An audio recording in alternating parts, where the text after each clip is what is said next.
Left of the road.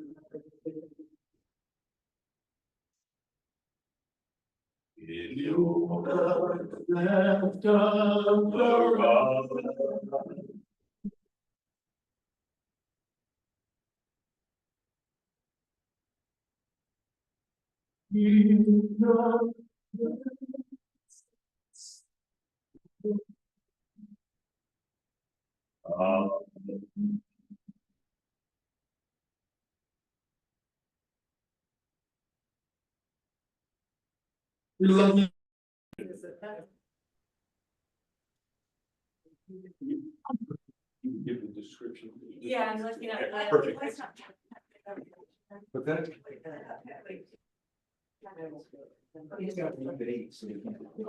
I can't see a view of the lectern. Oh, the camera's turned off there. But look at that beautiful picture. Very handsome. Who is that guy? So. I'm not remembering. That's lectern. Hey, lectern, how you doing there, dude? Lectern. Having issues with it not turning. We could just call him Lectern from now on. Yeah. Like Lex Luthor lectern. And Steve is going to be acting as our president today as well. So He's a while good he actor. gets this situation figured out, let's just imagine that his picture is hammering the gavel against the lectern. There we are. Okay. We are recording now, Alan. We're going to change the topic today to technical difficulties.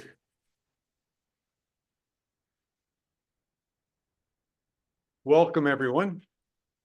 We'll go ahead and get started, and please stand with me and as Carolyn leads us in the Pledge of Allegiance. I pledge allegiance to the flag of the United States of America and to the republic for which it stands, one nation, under God, indivisible, with liberty and justice for all. To make Connor happy. And the thought of the day, Dan, you have that for us. I do. This is a quote from South African dancer Odi Mabuse. The most important thing any person can focus on, whether it's in a first audition or a first job, is to be the best you can be. The rest will take care of itself. Seated. Thank you, Dan. And before we go further into the meeting, Ray, could you please escort Carolyn out of the room? I will do that, Carolyn. Little did Gently now. I'm fine. Okay, I request that someone make a motion that she be included in the club. Okay, I got the motion and a second. Got it, second. And any discussion? She seems nice. I don't have a count on it, but there's 6 or something like that. Yeah, we're quite close to that. Okay, any other discussion? Her dues are paid. She is about 6 doors down as her office, so she's real close. Very good. Well, then let's go ahead and have her welcome back in.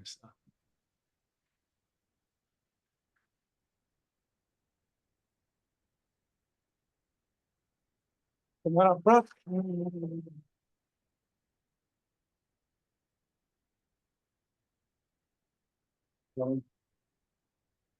Okay, we do take membership at Toastmasters seriously. So there are several things we ask for, and I'm just doing a little summary of the promise. One is that we actively participate, which means we come to the meetings and we're prepared for for our projects when that is due. Also, we support each other by providing evaluations both to you and from you.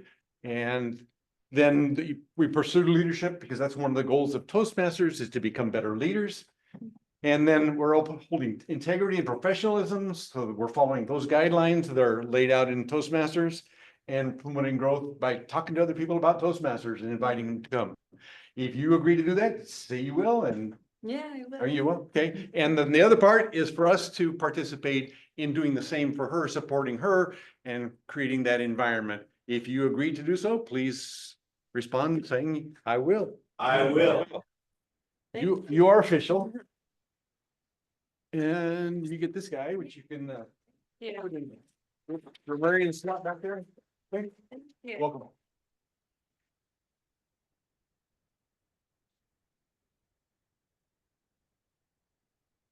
Now it's my job to introduce the Toastmaster of the day.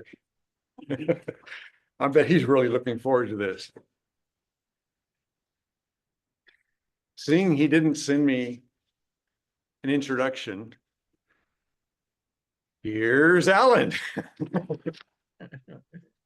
Oh, I was expecting something much harsher than that.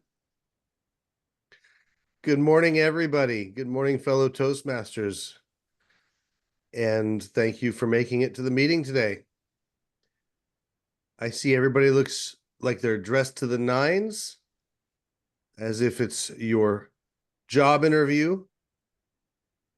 So I really enjoyed that quote from that Dan shared from OOHHRAAA, which is the most important thing. Again, this is I'm just repeating it. The most important thing any person can focus on, whether in a first audition or a first job, is to be the best you can be. The rest will take care of itself. That's really a wonderful quote. Thank you for sharing that, Dan. I appreciate that. Good one. I think we all bring our best on our first job interview and every job interview. And the question is, can we prove while we are there to match and be in alignment with everything we said we would be or do? And that's the beauty of the first job that we've all had, which we're going to be discussing today. Because quite frankly, that's when we get to put the pedal to the metal and see what we're actually made of. We all think we're going to be perfect until, we get punched in the face. We all have a plan until we get punched in the face.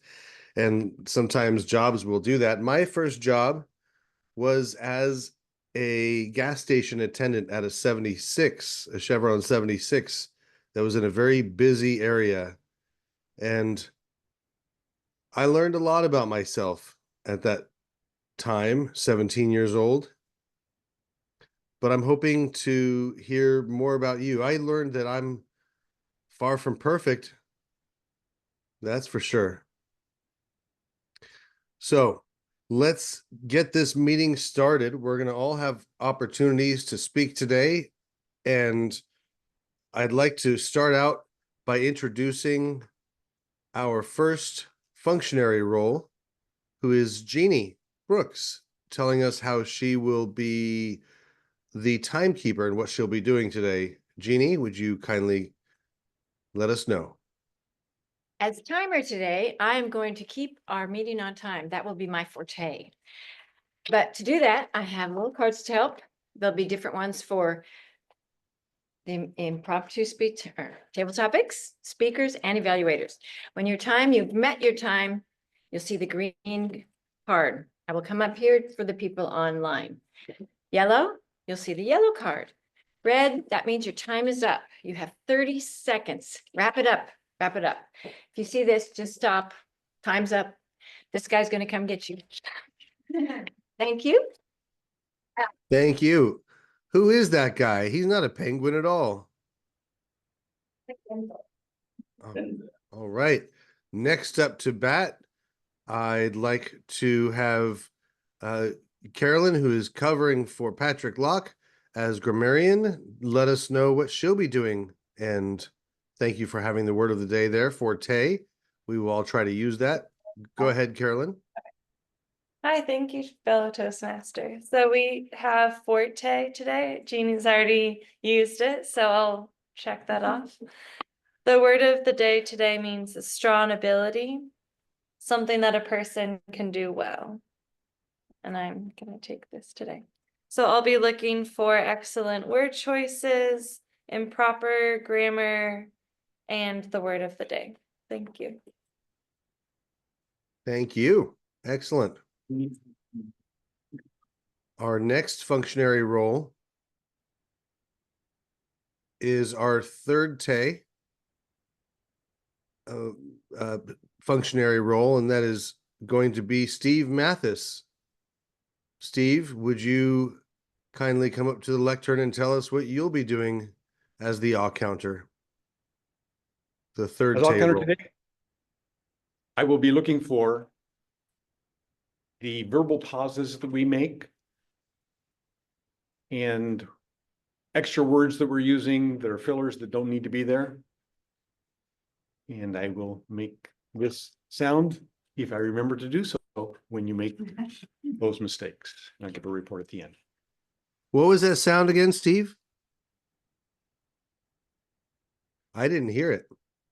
Well, that's okay. Our forte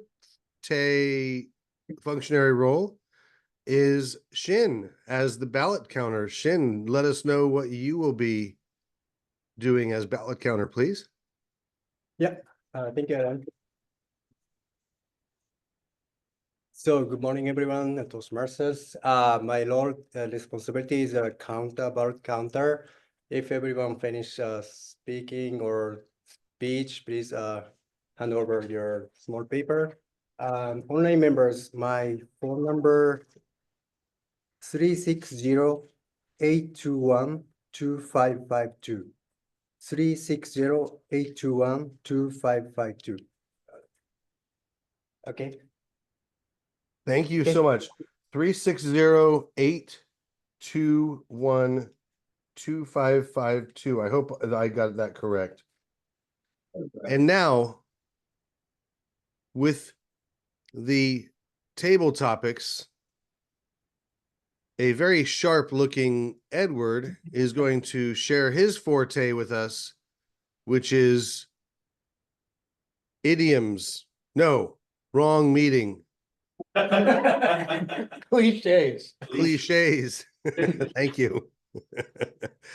Ladies and gentlemen, I give you the table topics. And Edward, take over. Thanks, Alan. Good morning, fellow Toastmasters. My forte is talking too much, which is one of the reasons I'm here. First jobs. What a thought-provoking idea topic for today. Professionally speaking, when each of us got our first jobs, it was the time when we started our professional career. We're here professionally speaking. It's when we started our professional career. It started our professional journey. It changed us and our relationship with the world around us. Early in life, each of us had received feedback from our parents, our friends, our teachers. We got our report cards, our coaches. But our first job was the first time that our value and contribution was going to be compensated. I'd like to tell you about my first professional job back in 1983. I'll never forget the interview. It was in a paper mill in Santa Clara, California.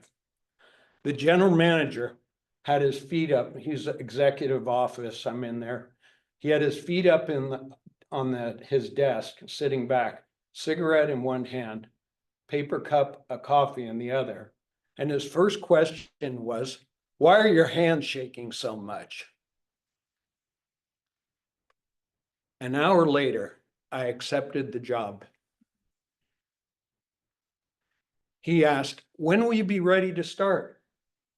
I said, well, how about a week from Monday? He said, how about right now? Take that stupid tie off. That meeting 40 years ago established the trajectory of my life's vocation. Now it's time to hear some of your stories. Ray, you rightfully take great pride in your profession. So I'll be eager to hear you tell us something about what you learned or how you grew from your first job. Thank you for the question. My first job really prepared me for my whole career. My first job was a paper boy. I had to go find the newspaper. We had to put rubber bands around those newspapers. And on rainy days, we had to put them in plastic bags. Then I had to make a list of all of my clients that I had to go to. Then I had to develop my transportation mode, which was my bicycle. And then to put a basket in the front so that it would hold those newspapers. All of this on a 11-year-old boy. It was fantastic. And the most exciting part, I made $7 every 2 weeks. And it was incredible. I enjoyed it. It was the best job I had. I learned responsibility. And also, I forgot, I had to also collect the money and then take all the money that I got from them and be prepared to give it to the newspaper company that I was working for. It taught me responsibility. It taught me the ability to plan. It taught me the ability to budget. It taught me the ability to prepare everything that I needed just for a certain time. So as I have matured to my young self that I am now, I learned an incredible amount and prepared me as a police officer to actually do the very same things I did when I was 11 years old. Prepare, budget, know exactly where you're going to go, and understand your customers. Thank you, Mr. Toastmaster.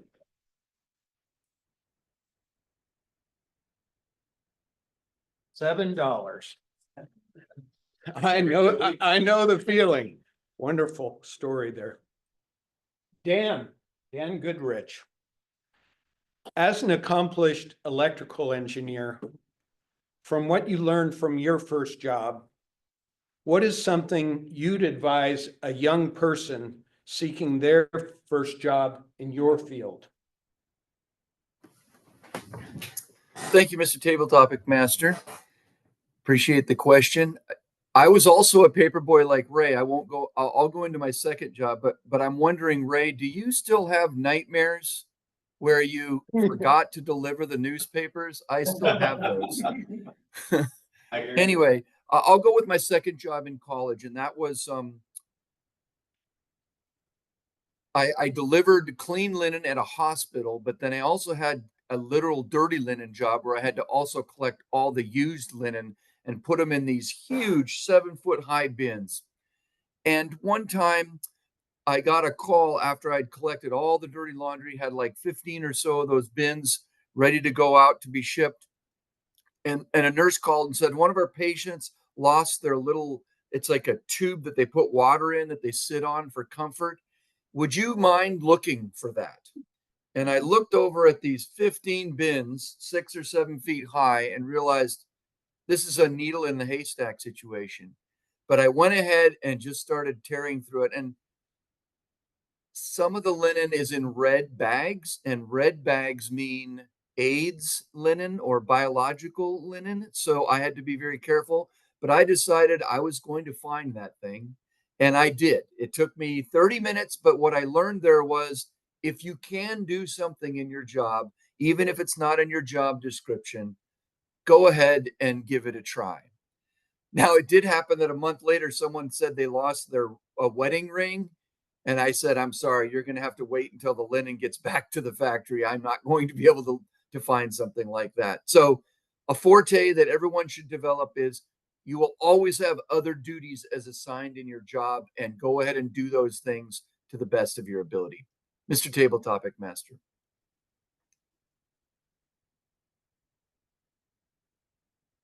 Well, after hearing that, I'm gonna quit complaining about having to wash my sheets. My goodness, great story. Carolyn, you're still early in your career.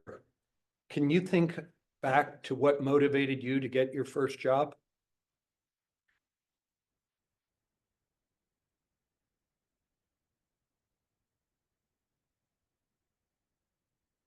Thank you. No, thank you for the question. While I'm young, thank you for saying that. I have had quite a few jobs already. The first job I ever had was babysitting. I love working with kids. I still do. So I think one of the reasons why I was motivated to start working at, I believe, the age of 11 or 12 was because I knew the value of my parents. I knew how hard they worked for myself and my siblings. I knew they needed to take breaks sometimes, just like the parents at my church of the people who I helped babysit their kids. I wanted to provide that comfort, respite for them. And I realized that I actually have a forte for this. I am currently going to school to get my master's in mental health counseling, and I might potentially work with children since I still love working with children. Thank you.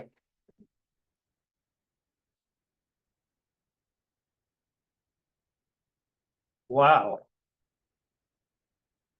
Carolyn, I think you are hereby an old soul, 11 years old and figuring that out. I'm still trying to figure that out. Great talk. Jean, I'm guessing that you were a national TV news correspondent when I hear how well you speak in your first job.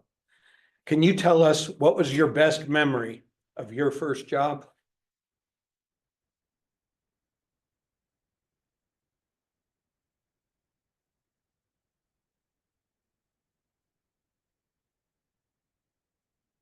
What an interesting introduction. Since I would not call myself a perfect, wonderful speaker, but thank you so much. My first job, I had a lot of, my first job was very picking. I didn't have to interview for that, but that was, I think I started in 4th grade. But my first job that I actually had an interview with was at a pizza place. And at that time, 15, you had to be 15 to start to get your worker's permit. And it was the summer, and my birthday's in the middle of the summer, and I was only 14. But I thought, well, I'm really, really close, and they're just opening this new place, and I really don't want to berry pick. So I rode my little bike up. It was kind of pretty close to home, and because I'd seen an advertisement in the paper, and I thought, I know where that Rico's Pizza Parlor is. I ride my bike up there. I went up there, and there was nobody there. And I thought, this is the right time. And a car drives up and a guy gets out. And I said, isn't this where we're interviewing for the pizza place? And they said, no. It's over in Beaverton. Now, I'm just, can't your parent, I'm just look at him. And I look at my bike and I look back at him. And he said, oh, come in here. Let's just interview right now. And I thought, okay. And I never really had a real interview before. I didn't have a resume. I'm 14. So I go in and he just asked some questions, filled some things out. And then he said, okay, come on next Tuesday at 10 o'clock. I'm like, oh, that must be the real interview time. So I came, but I'd been hired. We got to go sit in this inside the new restaurant, hadn't opened yet. And for 2 or 3 hours, we sat there and they gave us all instructions. And I got paid $1.95 an hour. That was my first job and my first experience. And I guess I didn't really talk much then. I'm talking a lot more now. Great job. I guess we have time for one more quickie here. Actually, you know what? I'm afraid we don't Okay, have more time. We're gonna have to wrap it up. very good, Alan. I believe I'm supposed to summarize. You're on mute.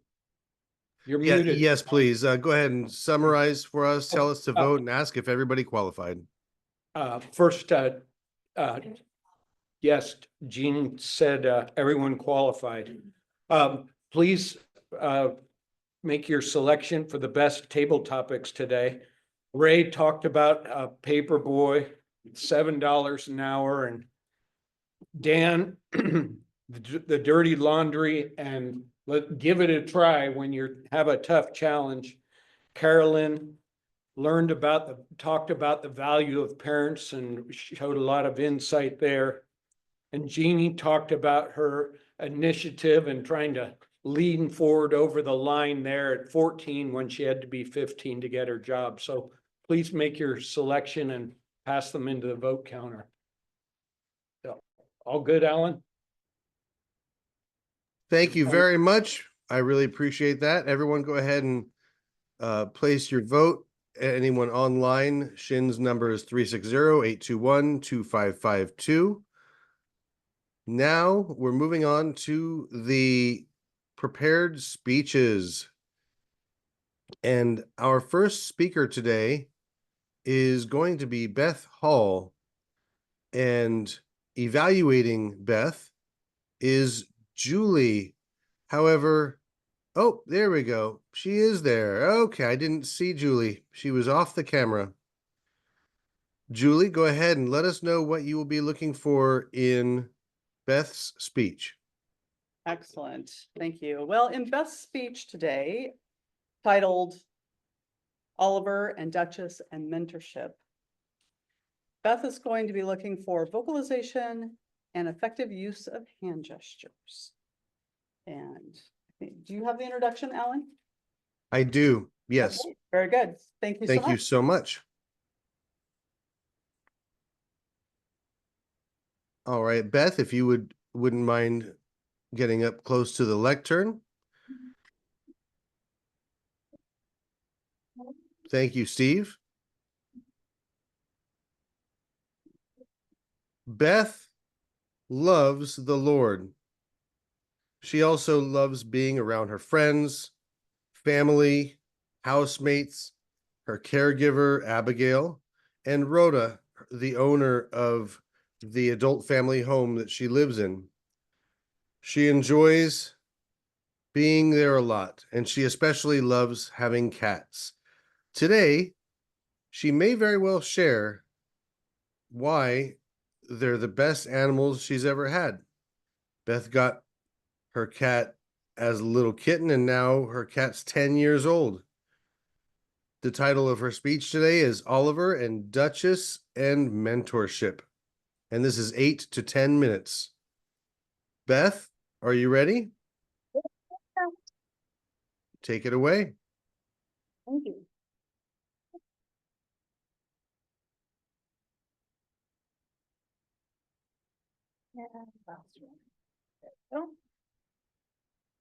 Hi, today I'm going to be talking about Oliver and Duchess and mentorship.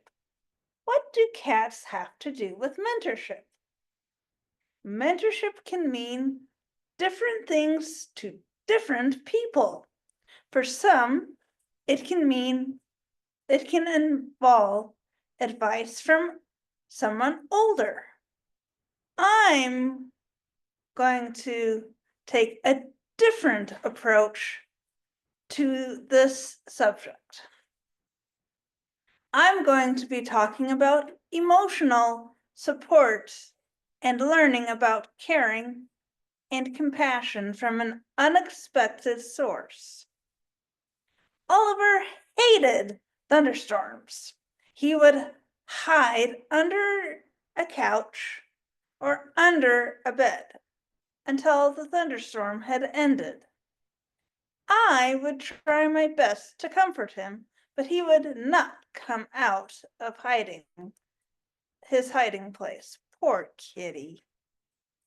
in a sense, I tried to mentor Oliver, but he really mentored me instead by showing me how cats really are like little people that really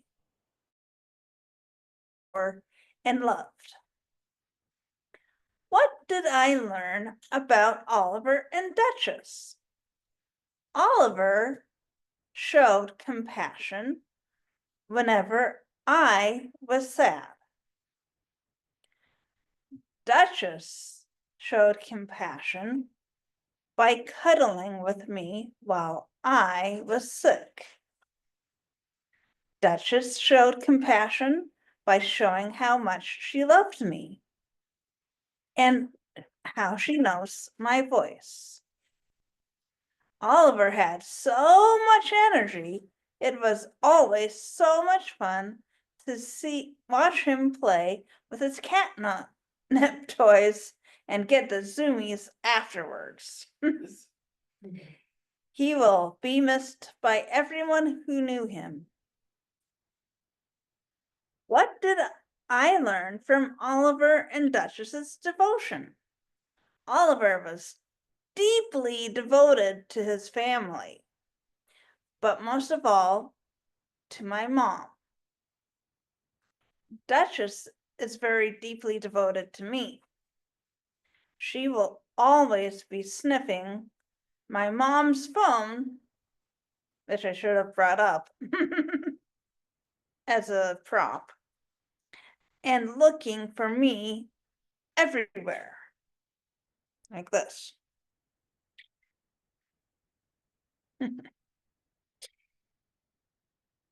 And sometimes she calls for me and talks to me on the phone. It's so sweet. Duchess shows how deeply devoted she is to me by watching and waiting for me to come home to my parents' house on the days I go to visit, and is content to cuddle. Oliver was very handsome and very sleek and very silky and super soft to touch, almost like a chinchilla. It was the best therapy ever. It was very therapeutic when I got to do it with him. But with Oliver, his unique personality as a feral kitten and his wanting to be our loved indoor cat was amazing. It truly was.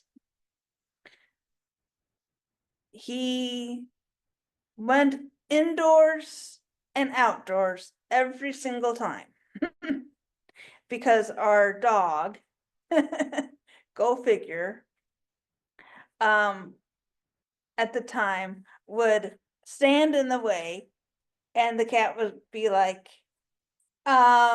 excuse me, I want to go in. And the dog's like, I don't think so. And then he would just saunter back out, but then he would also come back in and saunter past the dog. So yeah, hence why I say it was amazing. He was the best of the feral cats ever. He mentored all of us during his short 2-year-old life. Oliver was an awesome teacher at being patient. And he let you know when he was done with being petted.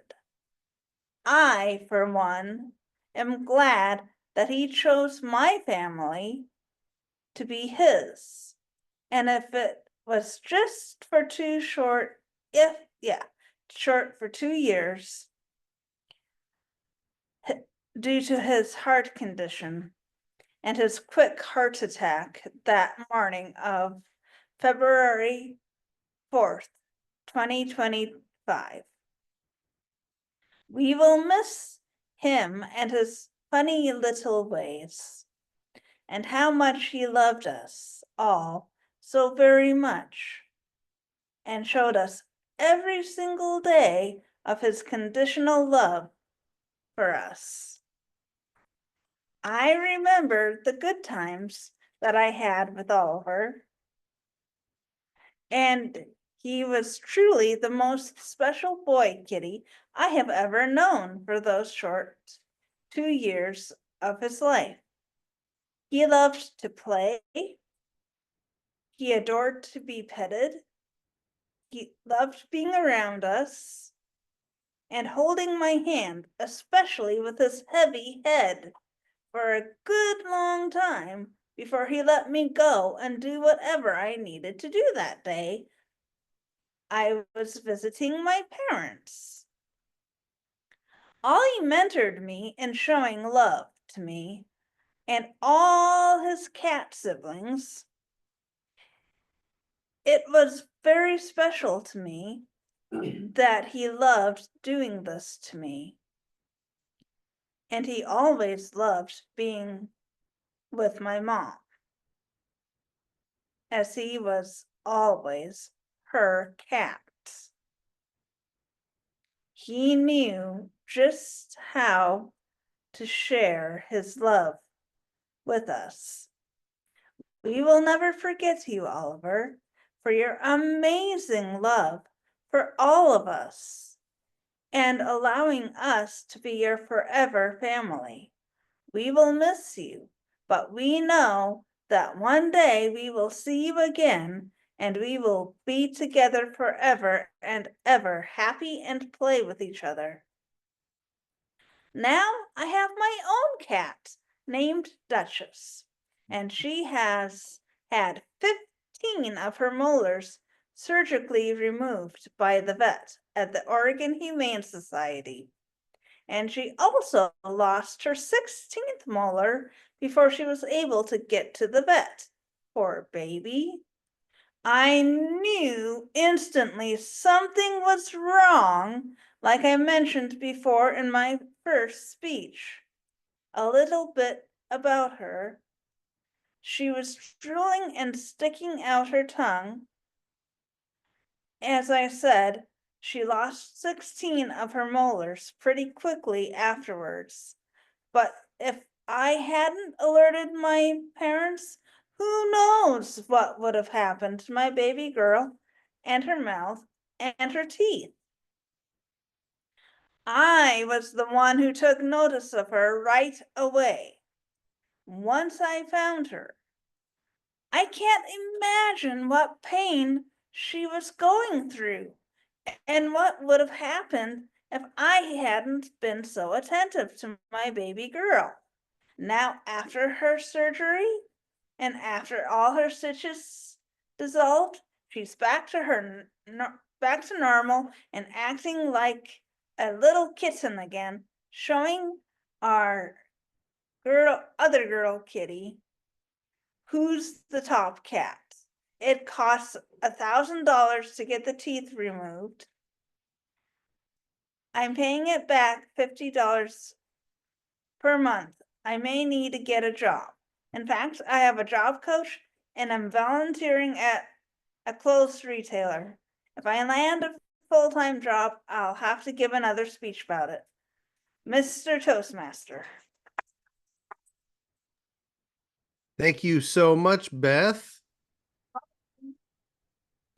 Our next speaker is going to be Mr. Mark Gutman, which I believe Gutman translates to bad man.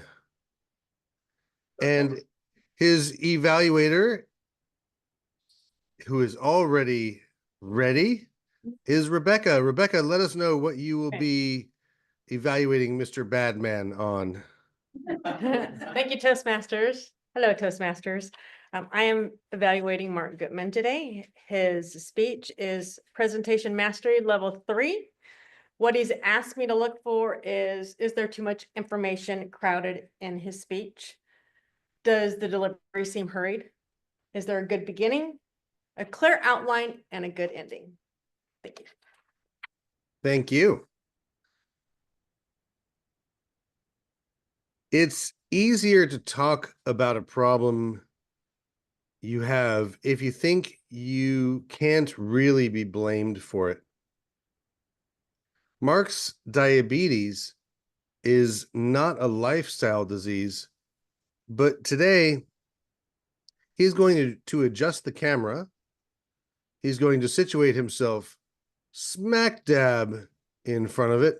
And then he's going to warn us that for most people with diabetes, lifestyle is probably part of the cause. Ladies and gentlemen, Mark Gutman, diabetes, 2 main types, and this is a 5 to 7 minute speech.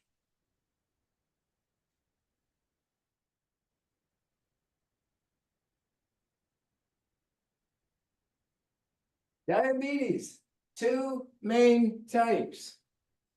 Oh, yeah, but if you understand that, you understand what a whole bunch of people have not understood who have made a certain comment to me. About as many years ago as Jack Benny admits to having lived, this is on, and I push this.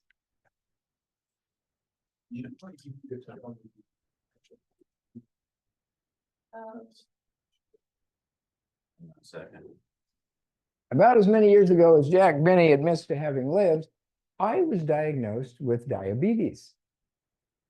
I heard they say, "You don't look like a diabetic." All right, to be technical, I'm not a diabetic. I'm a person who has diabetes. They don't call me an osteoporotic, but never minding that, I was diagnosed with what was called juvenile diabetes. The problem is they began to realize that most people with juvenile diabetes aren't juveniles. So they changed the name to IDDM, means insulin-dependent diabetes mellitus. Yeah, but it turned out that some of the other folks needed insulin too. So they changed it to type 1. That's what I have, type 1. The other kind of diabetes is, well, they used to call it adult onset. The problem is, it turned out that a lot of kids are developing adult onset. So they changed it to NIDDM, non-insulin dependent diabetes mellitus. Some of them have to take insulin. Oh boy. So now they call it type 2. Type 1, type 1, hello? Type 1, 5% of people with diabetes. Now, these numbers vary, 7%, but basically, 1 out of 20 people with diabetes is type 1. 19 out of 20, type 2. Now, you'll hear there are lots of types. There's LADA, there's type 1.5, there's gestation. They're all type 2, basically. So, I'm type 1. Well, so what? What's the difference between type 1 and type 2? Well, in a nutshell, type 1 is this. Got it in my pocket. You don't produce insulin. You have a pancreas that doesn't work. You have to use insulin and you have to use a needle. You can't take it by mouth. You can't take it by a pad. You use stick through. That's type 1. Type 2 is pills. Well, wait a minute. See, the problem is your pancreas works. Type 1, no. Type 2, yes. But it doesn't produce enough insulin, or it produces it, but for some reason we don't clearly understand, fat keeps the insulin from working the way it's supposed to. you're producing insulin, but it doesn't work. So pills will either help it produce, your pancreas produce more insulin, or will help it start working the insulin properly. So in a nutshell, type 1, pancreas doesn't work. Type 2, pancreas does work, but not enough. Now, by the way, if you get your weight down, in most cases, you won't need pills at all. On the other hand, if your weight goes up, you will end up needing insulin. So type 2 is kind of it all depends. There. Type 1, pancreas doesn't work, you need insulin. Type 2, your pancreas does work, but you need pills. Could get off them, or you could need insulin. Any other differences? Now, anytime you hear the story of a paramedic who had to come and rescue this poor fellow who conked out. Next slide. Happened to me on a plane one time. Anytime you hear those stories, that's type 1. Type 1, every day you have to take insulin. Every day you have to guess, how much insulin do I need? And if you guess the right amount, but oh, I got a phone call, hold it, I got tied up and I didn't finish, or I was under more stress, and so it affected blood sugar differently, you end up with low blood sugar, which can end up conking you out. You have these symptoms as your blood sugar is going low, sweaty, hungry.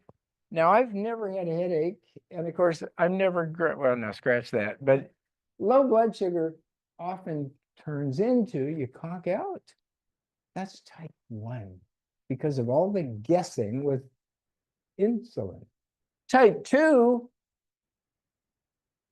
no, your emergency needs are rarely type 2.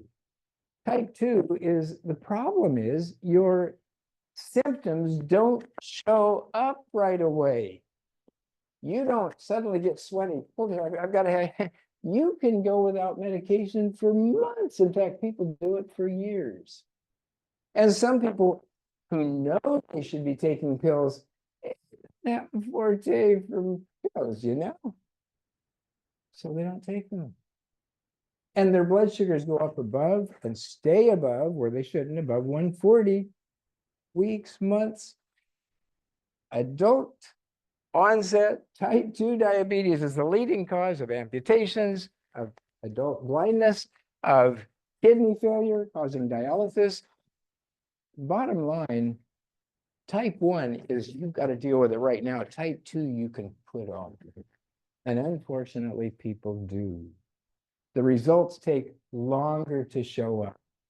So summing up, if you know that type 1, you have to take insulin, you have short-term risk, your beep may go off, hold it, I've got to do something, as opposed to type 2, where you can probably get by with pills or nothing, and the damage develops over years.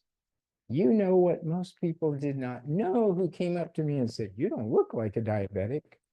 Bottom line, if you don't have diabetes now, type 1, you probably won't get it. If you have type 2, which could be, these are the risk factors. If you have these risk factors, ask your doctor for an A1C test. If the number's over 7 or even 6, they're going to tell you how you better take action. Now you know why I don't look like a person with diabetes. And if you need to, go get an A1C.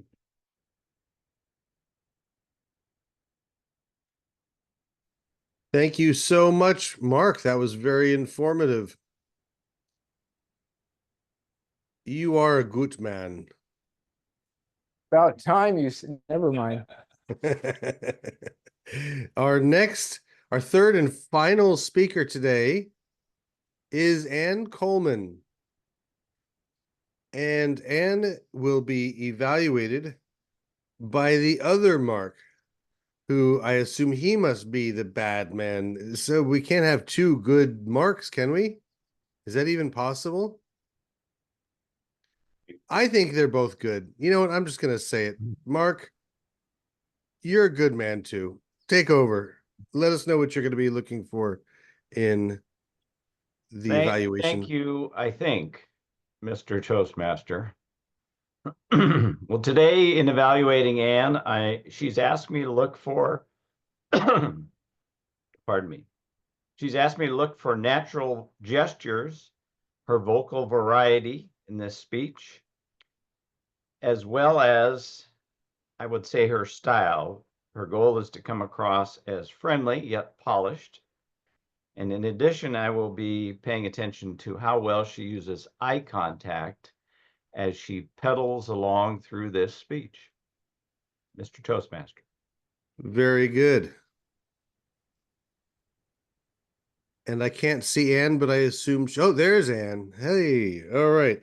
Anne received the honor of being named the 2024 Most Inspirational Writer at Bike MS Bay to Bay last October. She will be attending an awards luncheon this weekend where they've asked her to say a few words. I will now introduce her as if I were the MC before she begins her speech. I'm going to use my deep voice for this. Anne Coleman has been living with MS for the past 17 years. The key word here is living, and doesn't let this disease get her down or keep her from enjoying life. She started writing in Bike MS Bay to Bay in 2009, following her diagnosis, when her group of friends decided that they wanted to form a team to ride and support Anne and all the others affected by MS. Since that time, this small but mighty team has been writing every year, raising tens of thousands of dollars. Anne moved to Washington State in 2010, and she keeps coming back each year to ride alongside her team and with all of you. And made her way back down today to celebrate 2024's accomplishments with all of you. Let me introduce this year's most inspirational writer, Anne Coleman.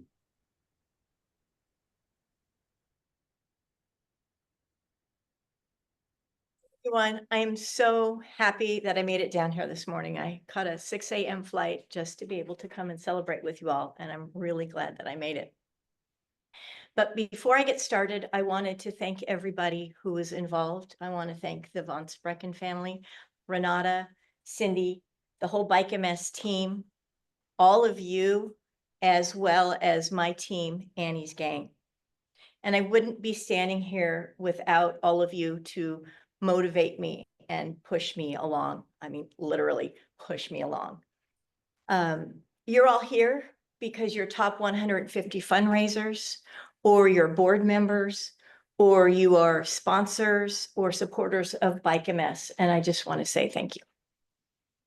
A little bit about me for those who I haven't met yet and don't know my story. It actually starts out very similar to Lloyd's. From what I understand, Lloyd started volunteering in 1996 before his diagnosis. And funny enough, that was the first time I ever rode in Bike MS in 1996. I had a small group of friends who thought it would be fun to raise a little bit of money and ride 100 miles for the weekend. So I thought, yeah, count me in. And we did. We had a great time. And then 11 years later, I turned 40 and thought, I want to do something that I've never done before. And I wanted to run the Camp Pendleton 10K mud run. Now, I'd always been an active person, but never, ever was I a runner, not in a million years. So this is something that I wanted to do. And in order to train for it, I joined a running club. And it started out great. I would be running along and I had a couple friends join me. And then all of a sudden my toe would catch and I would trip and fall on my face. And that happened a few times. But I thought, well, that's really weird. So I talked to the coach and he goes, oh, you're just not picking up your feet. You know, make sure your toes are up. So I'd be running and it felt awkward, but I was conscientiously trying to pick up my toes and I would still fall over. But I ended up finishing the 10K and I was able to hang up my running shoes for good because I checked that box and I was done with it. Thank goodness. The next time I went to my doctor, I kind of mentioned all of these things that had happened. And she thought, well, that's really weird. So she sent me to a whole bunch of specialists, and one by one, nobody could figure it out until I found one that asked the right questions, and she ran the right tests, and she confirmed my diagnosis of multiple sclerosis. Now, believe it or not, I was somewhat relieved because my mom had lived with Parkinson's disease and I had watched her progress, and that's what I thought was wrong with me. So I was like, oh, thank goodness it's not Parkinson's. And I didn't know that much about MS. So I ended up visiting Dr. Google, as we all kind of do. And that relief was short-lived because, of course, Google tells you all of the worst case scenarios. You could be in a wheelchair or a walker. You know, this could happen, that could happen. So because of all of that negativity, I really kept it to myself. I didn't want to talk about it. I didn't want to be that downer amongst my friends. I didn't want them to feel responsible for me because I felt this was my problem. But I was out with a group of friends that I worked with at the Ritz restaurant, and they all got together and they said, hey, we heard about your diagnosis. We want to form a team and ride for you. And I was so touched, and that's how Annie's gang was formed. And just so you all know, I go by Ann. They all call me Annie, and it's been going on for decades, so I'm not even going to change it. But the Ritz restaurant, at the Ritz restaurant, we wore tuxedos, and that's where our tuxedo jersey came from. So now you all know that backstory. But after we rode that first year in 2009, I ended up moving to Washington State in 2010. And so I thought this was a one and done event. You know what? I've moved away. We're not going to do it. And they're like, oh, no, we're going to keep riding. So I thought, okay, well, if you guys want to keep riding, I'm going to keep riding. So every year I come down and ride in October, and I look forward to it. And it's something that's become part of my life. But in the beginning, I didn't get myself involved. I literally flew down, rode with my friends, and then came home. But then slowly I got to meet people. And then I got to be part of this community. And then I'd go to the ride dinners and look at all of these amazing friends that I have right now. And this is so incredible. And you all make a difference. You make a difference in my life. You make a difference in the fundraising. And it's all going to such a great cause. I mean, I'm doing great with my treatment right now. But back in 2007, there were only 4 therapies. Now there are over 20. And they're getting more and more, they're progressing more and more every year. And the amount of money that we keep raising is going up and up as well. I mean, I personally started raising a few $100s, and then that grew to a few $1,000s, to the point where I've also started to ride Bike MS Willamette Valley, which is the ride up in Oregon. And I do that thanks to the Passport program.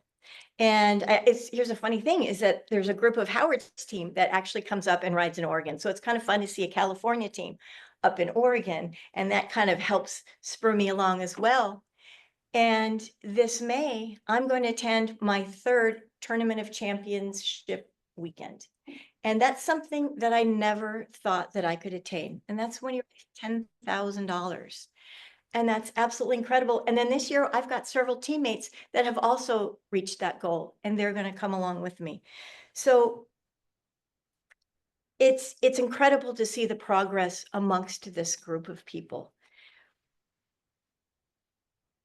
This last year, Bike MS raised almost $2.9 million because of all of you. And we did this together. So let's keep riding together and keep raising more funds together until we find a cure. Thank you. Wow. Fantastic, Ann. Fantastic. Ladies and gentlemen, we have 3 amazing speeches today. Miss Timer, did everybody qualify? Everybody qualified. Please vote for best speaker. And because we're running very behind on time, I'm going to introduce Bob Hall to the lectern. He will be moving us right along as the general evaluator. Bob Hall, take it away. Thank you for pointing that out, Alan. If you look at the schedule here, it shows evaluators of 3 to 4 minutes. That is not correct. They have 2 to 3 minutes. And if you can cut it down even shorter than that, that would be even better. Our first evaluator, Julie Lloyd, will be evaluating Beth. Please come on up.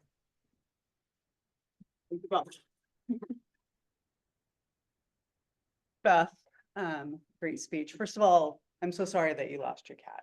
That is a very hard thing to go through, so I just wanted to offer my condolences to you. Your hand gestures were appropriate for the content of your speech.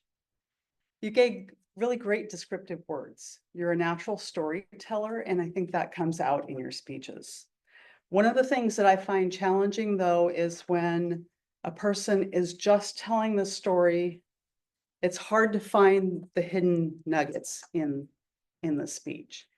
And so maybe tie together a little bit more clearly how your cats and your speech provided the mentorship to you. Use some great descriptive words, and I did find them. Love, patience, relationship, devotion, all important aspects of mentorship. So just tie that back into your speech. Great vocalization, even though you read your notes, and we had a little discussion beforehand that you had prepared the speech, but you were going to be reading from those notes, but your vocalization was great for the speech. The two things that I would recommend is with your hand gestures, when you were talking about your dog and your cat standing at the door, coming in and going out, you held your hands above your face for just a little bit too long. So just be aware of where your hands are and how long they stay there. You don't want to block yourself. The other thing is with preparation.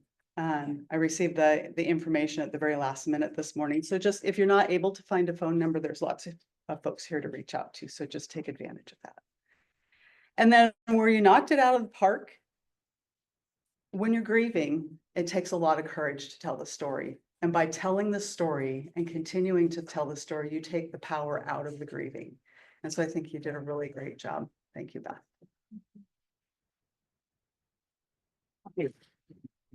Next evaluator, Rebecca, will be evaluating speaker number 2, the Batman.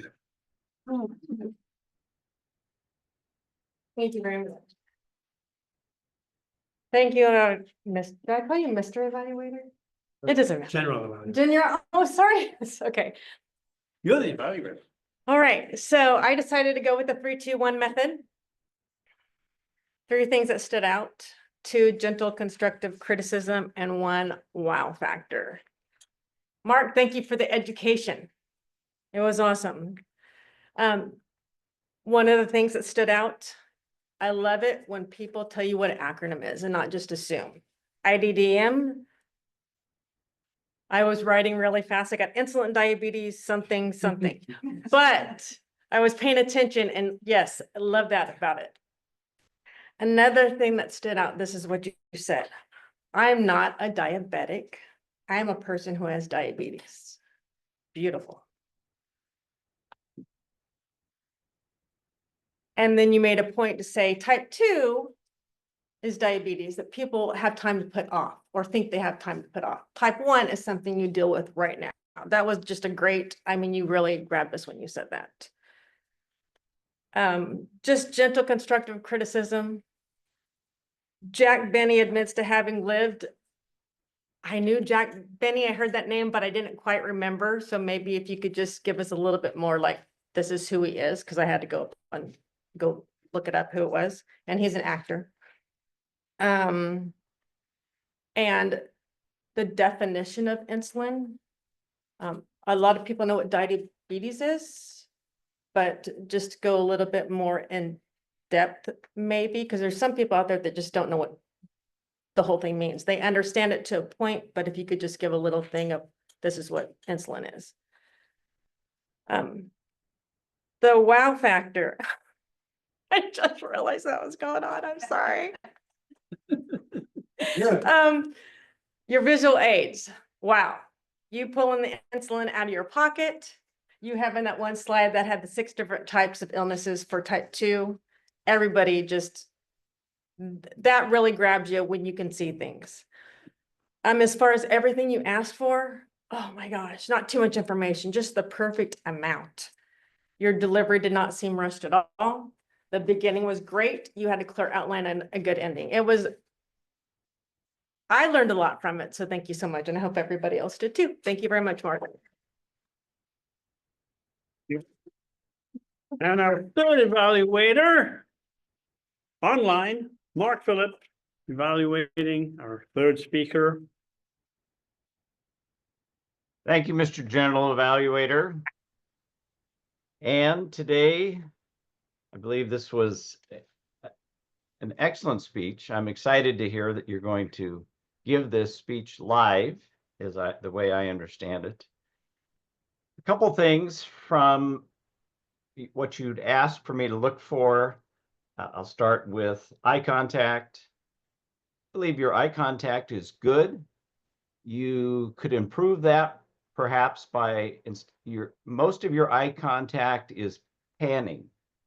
So you're going around the room, side to side.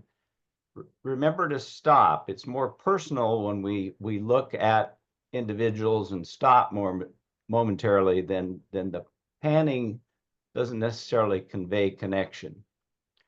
Gestures. Your gestures are excellent. You were in movement, meaning your gestures continued throughout your speech. Perhaps you could add some more specific gestures that relate to a specific part of your speech, running, cycling. Just maybe just slight improvement in that, but gestures are good. I believe that a very positive part of this speech is your organization. Your organization is excellent. Obviously, you used chronology through the speech, but it's informative. You covered a lot of ground, well connected. Excellent job. A couple other areas for improvement. Smile. You have a great smile. Use it. You don't have to be smiling the whole time, but more would be better. And emphasis. You quoted that this particular association raised $2.9 million, but you were not very emphatic about that. I think that's something to jump up and down to get excited about. Sounds like a lot of money to me. So be careful to use emphasis where it's demanded, and I think there was the example. Now, I'm going to add one more thing I think you should work on, definitely, and that is the word A-N-D, and it's time to stop. It's time to give up, and. All right? It's time to kick that to the curb and be done with it. Tops for you is the personal way that you connected in this story. The story is about what's going on, but you certainly interjected properly your personal involvement, your personal story, well put together, very inspirational. Thank you, Mr. General Evaluator. Thank you, Mark. We have 7 minutes left. What I'm going to do is ask the functional roles to stand up in place and give the report. Jeannie, quickly, in 10 seconds. Everybody qualified, especially for evaluator, vote for them. Speakers were 10:30, barely Mark 7:30, and Ann 6:46. Thank you. Ballot Counter, Steve. The only person that I have is totally clean today is Edward. Oh, my goodness. Alan had I won't go through it all, and was actually the big winner. The A and D was the winner. Yeah, you were the winner of that category. There were a lot. Chini had a bunch, Julie, and several others speckled throughout. But that is. Thank you. And our grammarian.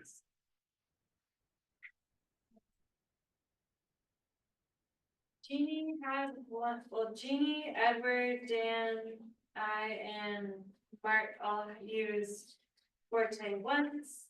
Alan used it twice. I used respite, Beth said devoted, and then Ray said incredible instead of incredible. Thank you. All right, For my comments, I keep them brief. Couple of positives here. Functional roles, great job queuing up and getting in and ready to go to help speed things up. And also getting the new members involved right away. A couple of new members, Carolyn and Shin. First time on the job, you're doing some good stuff. On the mix side, Ed had a little bit of confusion about table topics at the end there. Sharply dressed, very good. And the individually crafted questions were very good. But we have a policy that you put the name at the very end. Don't, if you got a question for somebody, don't put the name at the end. Okay. Alan, very punny guy, third tay, fourth tay. And then the Batman. And then Mark had a slight glitch with your slides, but it didn't faze you at all. I mean, you just went right through it, and you wouldn't have known that you had a glitch with the slides. Good job on that. And we are a little bit behind. I got this 2 minutes here. Oh, the ding. Rebecca, you got dinged, right? And you didn't know where the ding was coming from. It sounds like somebody's phone is going off. So nervous with my first evaluation, so I was so like trying to do it, and then I'm like. But the first time I heard it, I said, okay, I wish somebody would turn that phone off. Maybe a bit more of an obnoxious noise would be better. That's my personal opinion. All right. We're ready for the awards. Shin, come up and tell us who won. Okay, I think you're the Yeah, and I will hand you the bill. Sure, thank you. That speaker? Today, I believe, yeah, thank you. I believe my forte is counting number or data analysis, maybe. Okay, so, the best table topic awards goes to Great Anecdote or Pizza Restaurant, Jeannie.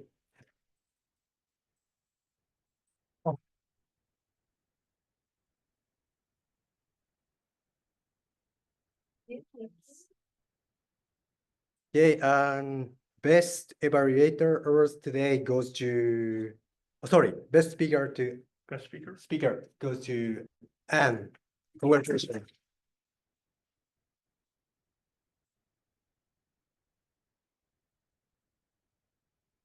Thank you. Yeah. So best evaluator today goes to Mark Phillips, but he's not here.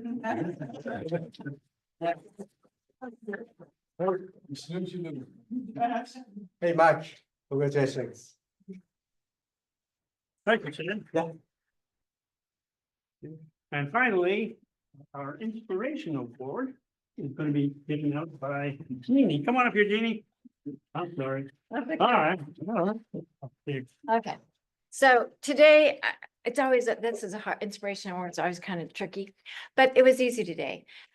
Steve Mathis, when I walked in, Ray was going to be grammarian for her, and Carolyn jumped up and said I would do it right away. Steve went over and helped. He also acted as president the past few times. I think he's not even the vice president or the president. He keeps doing that. And he helped then during the thing when it wasn't working for Ray. He pointed to Steve. Steve came over and helped him figure that out. So Steve, you're always here. You're always doing something, and we really appreciate you.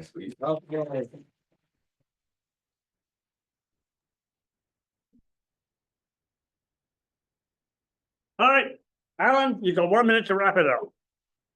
Thank you so much. Hey, Bob. Yeah. Before you leave the lectern, what was your first job? My first job was at a Butlins holiday camp when I was about 11 years old, pushing luggage for campers for tips. All right. 4pence, 6pence, a shilling. You're very lucky you got half a crown. Wow. Yeah. Shillings and crowns. Boy. And I thought the people who said they got paid $7 every 2 weeks were upwards in years. I think you were paid in shillings. That's great. Shillings, Were they shillings, wooden? pounds, shillings and pence. Okay. Well, thank you very much, everybody, for having me as your Toastmaster this week. Everybody did such a great job. I'm glad Bob was able to get us back on track. And I'm going to pass this right over to Steve, who is acting as our president. And while Steve is prancing up to the lectern, I just want to say thank you also, Steve, for being nice to me today.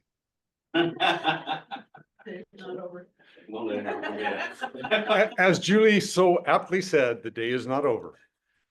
You will see an email. We have fun communicating. Anything important that just, you got to get out? Somebody needs to say something? Anybody?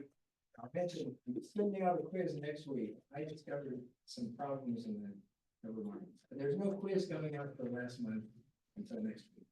Okay, all right. Very good. Anything else? And to keep Connor happy. Right on time. Go. Thank you, everybody. Have a great week. Steve, first time I was gonna give them that. I picked a topic and discovered. The topic is already chosen. Oh, see, I read. Okay. I read it, said the Toastmaster picked it, so, which I'm just glad. And that's, I think that's what the SOP says, yeah, but it's actually the DPE, he assigns it, so when he sends out the schedule. It's on the schedule, it says it right at the top. What it is. Good. Thank you. Yeah, if you have any other questions, feel free to ask me or anyone. Will do. Thank you. Yeah.